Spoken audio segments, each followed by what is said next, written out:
On a le droit à un nouveau design, de nouvelles couleurs et un nouveau bloc photo à l'arrière. Le design de l'iPhone 17 Pro a été entièrement repensé avec ce bloc photo horizontal en forme de bandeau qui s'étend sur toute la largeur arrière, intégrant non seulement les 3 capteurs de 48 millions de pixels, mais aussi le flash, le lidar, un micro et des composants internes comme une partie du système de refroidissement et certains modules de stockage, ce qui permet à Apple de libérer de l'espace dans le châssis pour une batterie plus grande, d'améliorer la dissipation thermique et d'optimiser les performances photo vidéo, tout en adoptant une approche inspirée des pixels de Google qui rend ce bloc massif à la fois fonctionnel, stratégique et esthétique, les gars. Ma seule peine est qu'on n'ait pas cette couleur full black, elle aurait ressemblé à ça si on l'avait eu. Les iPhone 17 Pro embarquent un tout nouveau système de dissipation de la chaleur avec une chambre à vapeur. Apparemment, cela repose d'abord au problème des iPhone 14, 15 Pro qui chauffait énormément, surtout lorsqu'on était quelque part où il faisait chaud. Bien en été, franchement, ça chauffait de fou et ça faisait que ça baissait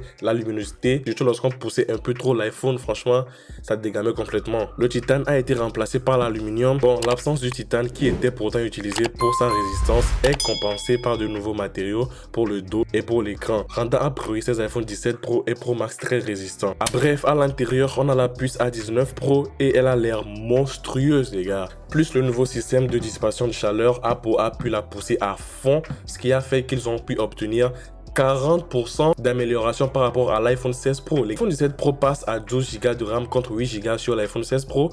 Il permet de mieux gérer les tâches intensives comme le montage vidéo en ProRes, le multitâche avancé et surtout les nouvelles fonctionnalités d'Apple Intelligence, genre la génération d'images, résumé de texte, qui demande beaucoup de mémoire vive pour rester fluide et instantané. Le nouveau matériau utilisé plus le design repensé, tout ça a permis à Apple de mettre une plus grosse batterie à l'intérieur de l'iPhone 17 Pro.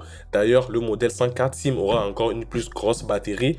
Pour la caméra selfie, elle reste 18 millions de pixels comme sur les autres modèles, avec le système de capteur qui permet de cadrer plus facilement en plus large tout en ayant son smartphone à la normale. On a aussi la possibilité de filmer en simultané avec la caméra arrière et selfie, et au dos les 3 capteurs sont tous des capteurs de 48 mégapixels et le téléobjectif est désormais aussi un rapport x4. Pas pour rendre possible l'enregistrement en ProRes RAW. Si vous savez de quoi je parle, vous savez à quel point c'est une dinguerie d'avoir ce codec sur un smartphone, les gars. Et pour le profil d'image aussi, on passe au log 2. J'ai tellement hâte de tester tout ça en profondeur, les gars, vous n'avez même pas idée.